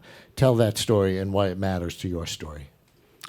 So in the 2008-2009 crisis, economic conditions were going to lead to layoffs all over the world. In the U.S., the policy response was largely to extend unemployment benefits, very grudgingly, but they were. On the Ontario, Canada side, one huge difference was that everybody had health insurance. Losing your job did not mean that you would lose health coverage, which made it certainly much easier. But in addition, the Ontario government emphasized jobs and job retraining. So as soon as there were big layoffs, the government would go in, they would set up a program for all the laid off workers, and they'd say, okay, you've been a welder for 24 years, but we're not going to need a lot of welders in Ontario down the road. We are going to need a lot of nursing staff or ultrasound operators, and we can put you in a class beginning Monday to learn to be an ultrasound operator, to be a nurse. And then one day a week, you'll go work at such and such a hospital and get that experience. 6 months, you'll have a new career. Do you want to take it? And people did. And so, one consequence is that today it seems that those auto workers who were laid off in Ontario are less likely to be enmeshed in these kinds of disasters than those who were laid off on the Michigan side. And it's a reminder that there are forces beyond our control, but there is so much that is within our control, and other countries have managed these issues so much better than we have. And so some of it is political management, but another difference that really struck me was you found that the Canadians didn't buy into this self-blame narrative. And I hear people, we can all hear the audience reacting to this. And both of your faces, Nick, you want to continue? So I think one of the reasons we've ended up with really bad policies over the last 50 years is the social narrative that has come to the fore in the U.S. And this has been a narrative about how everything is all about personal responsibility. And you can lift yourself up by the bootstraps and pull yourself together, and that it's all about rugged individualism. And look, in Oregon, we grew up with the notion that pioneers, our ancestors, the pioneers, showed that rugged individualism, and it was their heroism that laid the basis for our great state. But in reality, of course, what were those pioneers doing? They were responding to a government benefit plan. They were responding to homestead legislation so that if they got out to the Willamette Valley, they'd get 640 acres. And so, government policy shapes these things. And when a child in Shannon County, South Dakota, born today has a shorter life expectancy than a child born today in Cambodia or Bangladesh, that is not because that infant in the U.S. is showing a lack of personal responsibility. It's not because that child is doing self-destructive things. It's because we as a society are making self-destructive choices about policy that affect those children. And so I just think we need to start with a little more compassion and empathy and understand that, so many of the victims here are kids who it's completely wrong and absurd to accuse of showing lack of personal responsibility. We're going to take a break, and we have a few minutes left, and we can take some phone calls for Nick Kristof and Cheryl Wu Dunn on their new book, Tightrope: Americans Reaching for Hope. I wonder if anybody else in our listening audience has a story to share that people in greater New York might not be familiar with, like the stories and the concentration of these kinds of stories that Nick and Cheryl write about from Nick's hometown of Yamhill, Oregon. Or a question, if you always wanted to ask Cheryl Wu Dunn or Nicholas Kristof something, but you never had them over to dinner, 212-433-WNYC, 212-433-9692. Stay with us. The United Methodist Church plans to split over same-sex marriage and LGBTQ clergy. We could never get consensus. It's time. It's time for us to move to amicable separation. The future of the Methodist Church, plus how other religious groups are grappling with discord over LGBTQ issues. I'm Tanzina Vega, and that's next time on The Takeaway, weekday afternoons at 3 on 93.9 FM.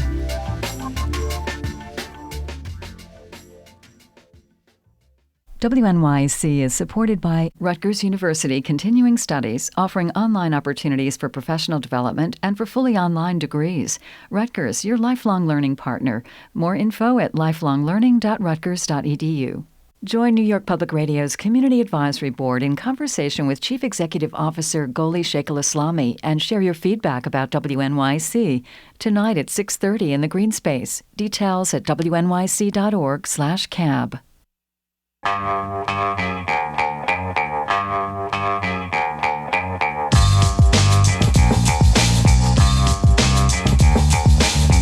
Brian Lehrer on WNYC, live in the Green Space with Nicholas Kristof, New York Times columnist, and Cheryl Wu Dunn, his wife and co-author on a number of books, including their latest, Tightrope, Americans Reaching for Hope. Our phone number, 212-433 WNYC, 433-9692. An audience here in the Green Space, if you have a question, just raise your hand. I know we've been doing so much live coverage of things and stuff today that we haven't even taken any questions from the Green Space audience. So if you have one for Nick and Cheryl, just raise your hand. We'll come around with a mic. And here's the question that I imagine a lot of people have in their heads right now. After this sort of incredible story of the other America that people here in Lower Manhattan may not see. Cheryl, are the people you write about here largely Trump voters? We first started out asking ourselves, why do Trump voters vote? Why did they vote for Trump? And of course, the book became so much more than that as we actually started talking to these people. But yes, they do. In fact, two of the people who we know very well, of the other family of 5 kids, four which are gone, the descendants, sort of the next generation, are Trump voters. Actually, the son is a Trump voter, and his nephew is a Trump voter, and still a Trump voter. And the reasons vary. I mean, we asked one person, and one person really loves his guns, and so he's never going to vote for anybody who is going to propose gun control. So that made him a Trump supporter, and he's still going to vote for Trump. The second one we talked to really just doesn't, feels threatened by immigrants, doesn't like immigrants. And, in Oregon, where there are a lot of great, Mexicans who are so hardworking, and he's not exactly the hardest working guy, he still doesn't like immigrants, so he's going to vote for Trump. He loves that narrative there that Trump proposes. And then the third one, a woman who we really do respect. She's such a great member of society. She's actually, a pastor. And she said she likes Trump because she thinks he represents family values. And what about the policies, the policy failures, the comparison you were just making with Canada, Nick? And the book is full of what would probably be called liberal policy prescriptions as the way back for the next generation of kids from Yamhill, Oregon, and lots of other places. Do they not feel like guaranteed health care or guaranteed pre-kindergarten, et cetera, are, centrally in their interests? So I'd say that that a lot of working class voters tend to be socially very conservative. So issues of guns, for example, tend to be really important. Abortion issues, and so judges. But on economic issues, actually, populist narratives really do appeal. And so a higher minimum wage is something that there is strong support for. Bandwidth for all, rural electrification transformed rural America in the 1930s. So these days, there's a real gap in access to internet. So things like bandwidth for all, I think, would have very strong appeal in that area. Healthcare coverage, likewise, which is one reason why even Republican states are now very grudgingly moving to expand Medicaid. And so I do think that there are opportunities to reach out to these voters, emphasizing these economic issues. And, some will say, no, they still care more about abortion or guns, but there is a chance to peel away a significant number of those voters based on economic ones. Yeah, and there's supposedly a new Republican coalition that Trump represents, but I don't think his policies are actually paying it off. We had a conservative author on the show the other day, F.H. Buckley, who uses this phrase, the Republican Workers' Party. And compared to the old Republican coalition, these are people who do want a lot of government benefits. They do want a lot of government intervention in the economy, but they're socially conservative. And Trump ran on that, and yet we have the tax cut for the rich as if he was George W. Bush. And I wonder when we get to the election later this year, Cheryl, if some of these people aren't going to turn around and say, hey, you ran as an economic populist, but you've been governing like Mitt Romney. Well, I think it's really important to recognize that a lot of the people that we write about, they're not following every up and down, in politics and what's going on in Washington, D.C. But their lives aren't being touched by new economics. Right, that's true. On the other hand, they think of Trump as their friend, and they're very forgiving of their friend. And there's a lot of farmers in Oregon, and those farmers have been impacted by the China-U.S. relations and the trade and the tariffs. Has really hurt a lot of their, the exports that they really need. At the same time, they're saying, well, it's a long-term strategy, and so we know it's not going to happen in the next 6 months, but we think that in the long term, it's really going to benefit us, and so they give him the benefit of the doubt, and it's really only unless it really hurts their pocketbook, really substantially, though, because right now some of them, small business owners, we know one who is really doing very well. The economy is booming, but we also know another one who really benefited from Medicaid expansion in Oregon. Get the government out of my Obamacare, right? We have a question over here in the green space. Hi. Hi, I'm Denise, usually from Brooklyn, today across the bridge. And also, I have Half the Sky with me and realized that the last time I saw you guys speak was 10 years ago, so February 2010. Which is Another kind of their books together. Yes, very good book. So Nick, you started off by highlighting how folks in your lily white community grew up viewing the social conditions of African Americans as a result of their culture rather than the factors outside of their control. Having illustrated how the shifting economy and other factors outside of the control of the good people of Yamhill and similar places have had such disastrous and tragic effects, do you have hope for increasing empathy among working class white communities for people of color, for immigrant communities who are ultimately affected by, just so deeply affected by factors outside of their control? That's a great question, and Robert Kennedy was really the politician who worked hardest to try to bring white and black working class communities together as a political force. And I think at that time there was some hope for that happening. But then Nixon, running that same year, adopted the Southern strategy, and I think quite effectively tended to pit the white working class and the black working class against each other. And that the remnants of that are still seen today. So in some ways, clearly the disintegration of the white working class has led to sounder policies, more empathy. When we talk about addiction, we no longer use words like junkies. We no longer talk about throwing people in jail, and throwing away the key. There's much more of a sense of, we need treatment. And so I do think that while it may be hypocritical, there may be a double standard, that belatedly we may be getting some better policies on some of these issues. But I still think there is this underlying tension, and that politically it's very hard to build that bridge.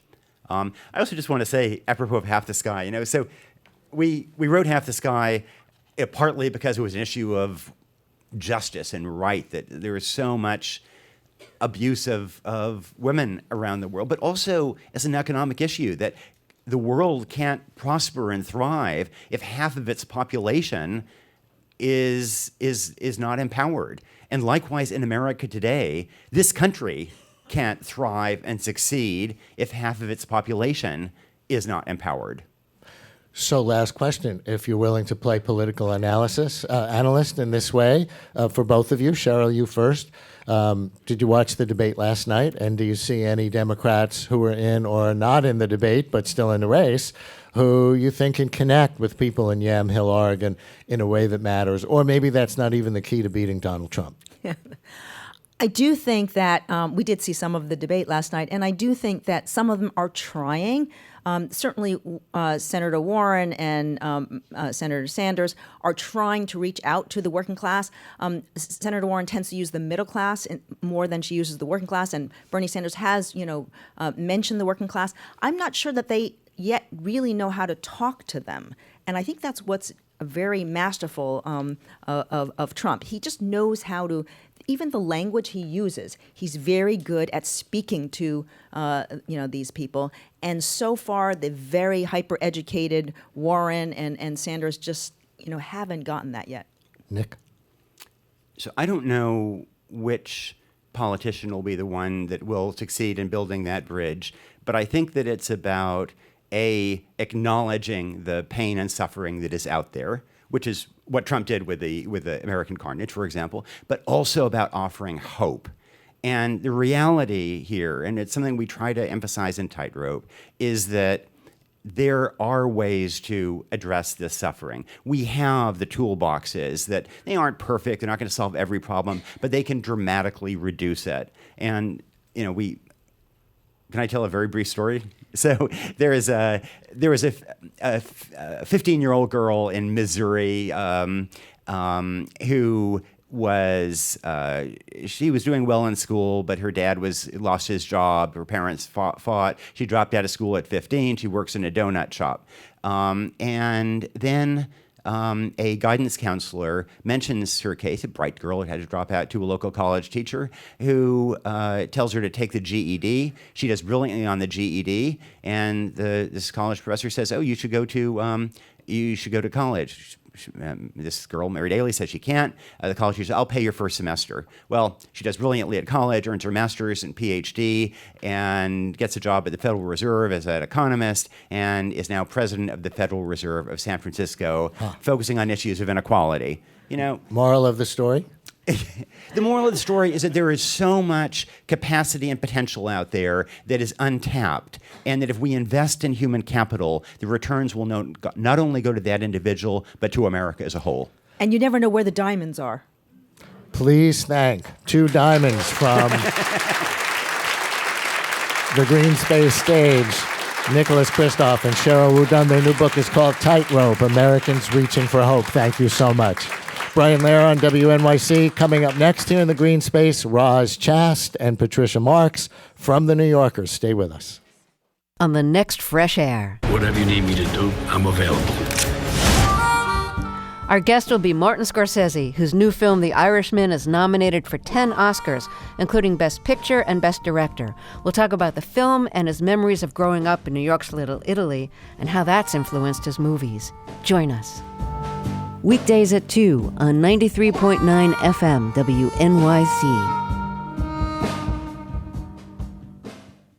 WNYC supporters include the John S. and James L. Knight Foundation, helping public radio advance journalistic excellence in the digital age. Knight Foundation believes informed and engaged communities are essential for healthy democracy. More at knightfoundation.org. Memorial Sloan Kettering. For over 130 years, MSK has created customized treatment plans for each patient and pioneered breakthroughs in cancer care. Memorial Sloan Kettering. More science, less fear. WNYC is a media partner of Brooklyn Public Library, presenting a night of philosophy and ideas, an all-night marathon of philosophical debate, performances, screenings, and music. Saturday, February 1st, bklynlibrary.org. If you believe democracy requires a free press, your station is WNYC, 93.9 FM and AM 820, NPR News and the New York Conversation.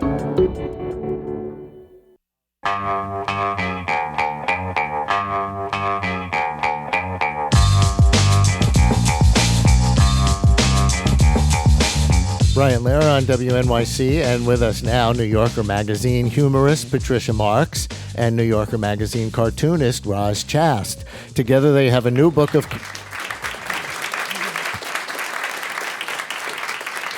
Who need no introduction, apparently, or invitation from me to applaud for. They have a new book of cartoons with captions, I guess you'd call it, called You Can Only Yell at Me for One Thing at a Time, Rules for Couples. Hi, Patricia. Hi, Roz. Welcome to the Green Space. And as the Green Space audience can see, you did what most authors do when they come for their book interviews. You brought your ukuleles. We thought it was required. We will get to the ukulele part later. But what's the deal? Are you in a band? In our deluded minds, we are. Yes, or in a parallel universe. Yes. And we know that there are infinite parallel universes, so yes. It's called Ucular Meltdown. Yeah. Ucular Meltdown. Okay, more to come on that. But listeners on the radio will be showing a few of these cartoons or illustrations on the screens here at the Green Space. And you can see them too, if you want to, as we stream live video when we're in the Green Space. Go to thegreenspace.org. That's green with an E, the green, E at the end, thegreenspace.org, or the WNYC Facebook page. We'll give you a minute to get that stream going before we put up the slides, thegreenspace.org. And we'll take a step back in a minute, but we have the cover of the book up on the screen now, at least I think we do, with the title cartoon. Why did you pick that particular rule for the title, Patricia? You can only yell at me for one thing at a time. Well, we were struggling with the title, and I was having, let's call it a discussion with my boyfriend, and he said that, and I ran to my typewriter and I said, I have it. And yesterday, my mother asked me what the title of the book is. She's 93. And I told her the title and she said, I know, but what's the title? And what gave you the idea, Roz, for an illustrated book of rules for couples when other people are writing about things like our last guest, the collapse of Western civilization? Well, it's sort of in the same field, really. Patty asked me to illustrate it, and we've collaborated for years and years, and it was such a great idea. And it was also a sequel to, in a way, or another one in the series of the book that we had collaborated on before this, which was things that Patty's mother has said over the years, and one of them became the title, which was, "Why don't you write your eulogy for me now so I can correct it?" That was your last book. Yes, yes. Another of the rules, and I'll issue a gross out alert for anyone who wants to come back and in 10 seconds. Another of the rules is sexual favors in exchange for cleaning up the cat vomit is a good and fair trade. Is there a story behind that one? Duh. Okay, so let's go to some of these images then, since that one is self-explanatory. Do you want to describe your own illustration here, Roz? And let's see, can we get that next one? Yes. Remember, if you were single, there'd be nobody to watch your luggage at the airport while you go to the restroom. That's the caption. Yes. Yeah, we were trying to come up with reasons that it was good to be with someone. I think that's sort of the basis of the book, really. And the guy in that picture could just get a sign for the luggage that says coated with anthrax. Then he wouldn't have to worry about who cleans up after the cat. All right, next slide. Are we looking at Alexander Hamilton and Aaron Burr here? This is successful couples resolve their differences in healthy, mature ways like dueling. And she is holding up a sword, and she says, "You do too, snore." And he is, "Do not." And of course, he's lying in a pool of blood. And you want to elaborate, Pat? Well, no one died in the writing of this book. I was thinking about this. A duel is kind of violent, but it's very straightforward. And I think civilized. Marriage counselors like that these days. Well, we do think that if you do argue about who left the refrigerator door open, the FBI should be called in for an investigation. Yes. Yes, and I think it's also a lot of these things are they're the things that when you read about, resolving differences with couples, you don't really hear about the things that most couples fight about, like loading the dishwasher. And I know I'm right. And my husband and I, it's kind of like a silent fight that goes on and on and on. But basically, he puts the spoons and all the stuff in the wrong way. And I switch them around to the right way. But then the next time I open up the dishwasher, they're all put the wrong way again. So I switch them again. And basically, the last person to sort of deal with the dishwasher before you start the cycle gets to kind of put them in the way they want. Yeah. One of the reasons we wrote the book is to get it in print that we're the right ones. You were the ones who were Yes. right. Yeah, it's like I used to say about my kids when they were little. The main thing they argued about was who started it. Who started it, yes. I never understood why the blame game is so frowned upon. But what if that guy really did snore when he was alive? Do you have a rule for snoring management in a relationship? I think earplugs are really the only... I have heard about separate continents. Yes, that's like, and I've heard about something about sewing a tennis ball to the back of somebody's back, but I don't know whether it's, a stranger's back, like a good luck thing. I don't know. I never quite understood that. Well, the separate continents does remind me that in New York, we always have these big debates over zoning laws, and you have zoning laws in your book, right? We don't have those on the screen, but I see step 1, divide the house into zones. Yes, well, that has to do with the when a couple is living together and one person is over here and one person is over here, and this is in a house, in a studio apartment, and probably would not be that much of a problem, but it might if where people are like yelling from room to room, and this is really noise pollution. It's horrible. It's just horrible, especially if they're like even walking farther away from you while they're talking to you.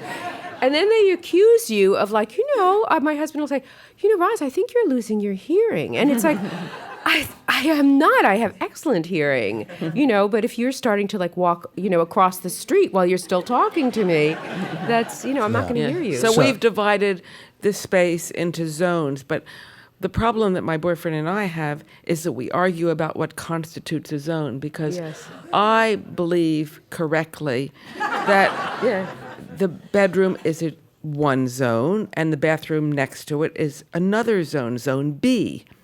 But he's consolidated them. Yeah, so you have step 1, divide house into zones. Step 2, no yelling from one zone to another. Step 3, if someone breaks this law, whisper, "You're not in my zone. I can't hear you." Yeah. And step 4, endlessly debate whether the hallway to the bathroom is in the same zone as the bathroom. Yes.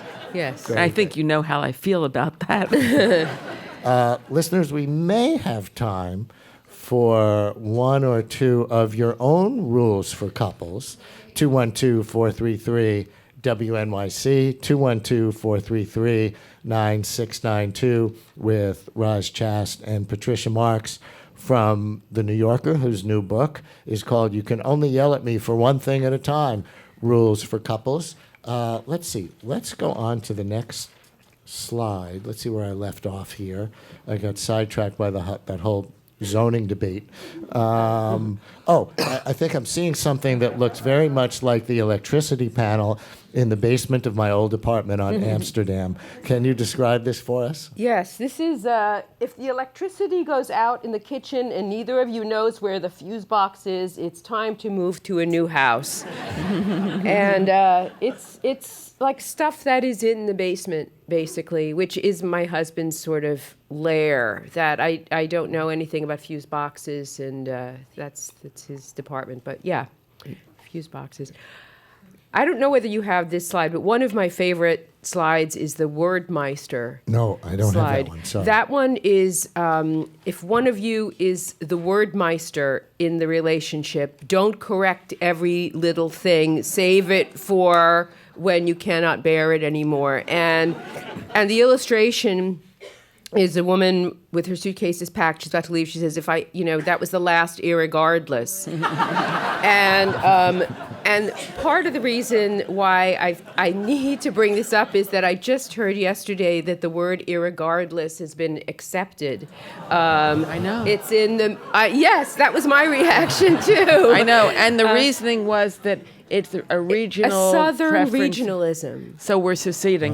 Yeah, we are. Yet another reason. Yeah. So it was if the electricity goes out in the kitchen and neither of us knows where the fuse box is, it's time to move to a new house. I've heard a clothing corollary to that, though it usually applies to single men. Rather than do a laundry, just buy more underwear. Do you know that one? Yes. That makes sense. Yes. Well, we have one more slide left, but I think we should go on to the ukulele portion of the show right now to make sure we get it in. Okay. So are you going to play something? Do you want to introduce it and set it up? Yes. Yeah. You want to do that, or should I? You do it. All right. So I'm struggling to come up with another word besides play. We own ukuleles, and for those of you who are listening, Yes. they're this beautiful turquoise, or teal, or we don't know what color it is, but we love it. And if it were not for this color, we probably wouldn't play the ukulele. It's why we really picked it up. We have the different ukuleles. Okay. Yeah. So we'll just get right to it. Are you ready? You ready? Okay, I'm ready. Okay. On your mark, get set, go. Park your car kinda near the curb. Ay, ay, ay, ay, ay, ay, ay, you just bumped into Herb. Okay. We rewrite public domain songs and make them worse. Yes. We had a bit of we broke up for a while in the 90s because we were sued for Hang On Sloopy, which we insisted was in the public domain. And then when that argument didn't work, we insisted that it was a typo and we had meant Hang On Sloppy. Yes. Okay, ready? Okay. On your mark, get set, go. Mary had a comfort lamb, comfort lamb, comfort lamb. Mary had a comfort lamb who was a lunatic. And everyone who Mary met, everyone who Mary met, the lamb was sure to kick. She took the lamb to Spain one day, Spain one day, Spain one day. She took the lamb to Spain one day. It sat in C-12B. It made the pilot curse and cry, curse and cry, curse and cry. It made the pilot curse and cry, and then it went wee-wee. The lamb now has a comfort pig, comfort pig, comfort pig. The lamb now has a comfort pig plus PTSD. You should stop us because we could go on and on and on. I can't. Do you have one more? One more? Sure. Give us a drink. short one? Yeah. Give us a this is short. Yes. Yeah. This is how we like to end our performances as they were. And we have since the 50s, really. Yeah. Yeah. Okay. Okay, slow and whiny. Yes. We specialize in that, too. Okay. And off key. On your mark, get set, go.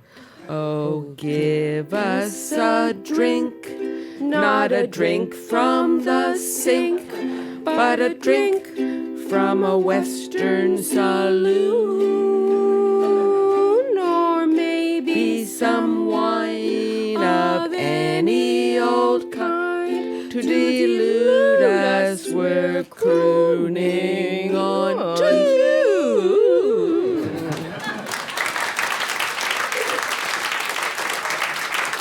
Wow.